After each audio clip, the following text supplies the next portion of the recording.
নমস্কার বন্ধুরা, village cooking বেরিতে চ্যানেলে সবাইকে স্বাগত। বন্ধুরা, আজ মকর সংক্রান্তি। তো মকর সংক্রান্তি উপলক্ষে মানে পুজোটা হয়। তো এটা আসল পুজো হচ্ছে নবান্ন উৎসব, নতুন ধানের উৎসব। এই সময় নতুন ধান ওঠে আর সেই ধান দিয়েই মা লক্ষ্মীর পুজো হয়।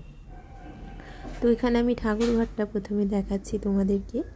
এখানে আমি মকর সংক্রান্তির আগের দিনে ঘটিতে করে, দুটো ঘটিতে, একটাতে চাল একটাতে খুদ, মানে চালের ভাঙা অংশ রাখতে হবে।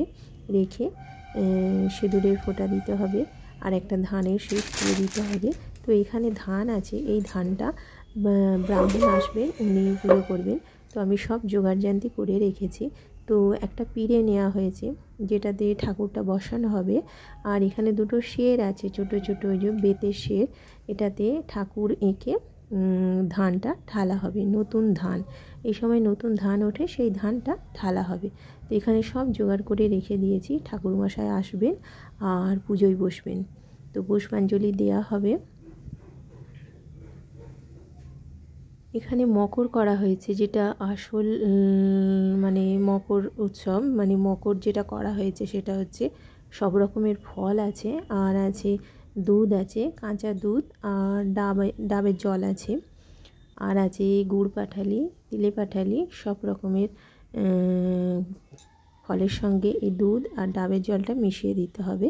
তো আমি একটা পাথরের সোড়া নিয়েছি, তো তার মধ্যে এই মকরটা তৈরি করেছি। আর এই মকরটা খেলে কিন্তু খুব উপকার শরীরের পক্ষে।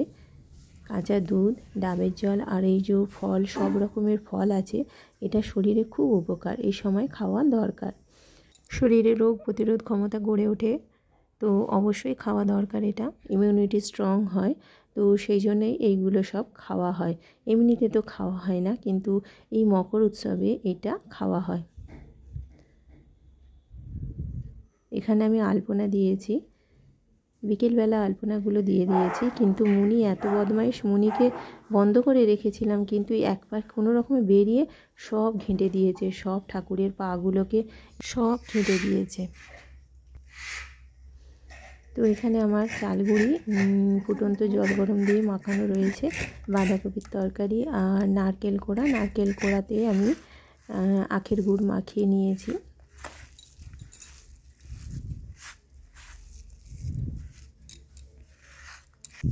আমার মেয়ে বসে গেছে তৈরি করতে, তো আমি বসে গিয়েছিলাম, কিন্তু আবার এদিকে সন্ধে দিতে হবে, এবার ঠাকুরের আবার কাজ আছে, সেই জন্য আমি কিছুক্ষণের জন্য উঠে গিয়েছিলাম।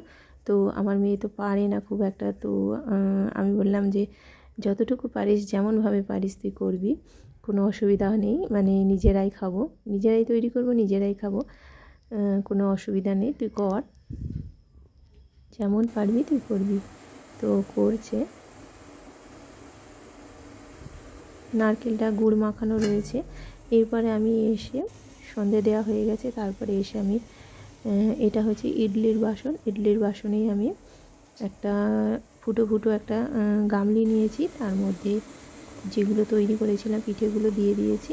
তো 5-10 মিনিটের মধ্যে হয়ে গেছে, সেদ্ধ হয়ে গেছে। তো এটাকে আমি নামিয়ে নেবো, নামিয়ে আবার একটা বসিয়ে দেবো।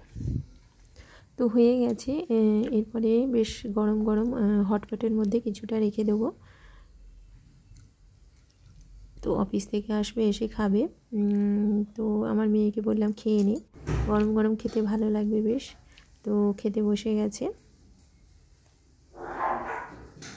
তো সঙ্গে গুড় রয়েছে, খেজুর গুড় রয়েছে, গুড় দিয়ে খাবো না, আমি এমনি শুধু খাবো, গরম গরম খেতে ভালো লাগবে।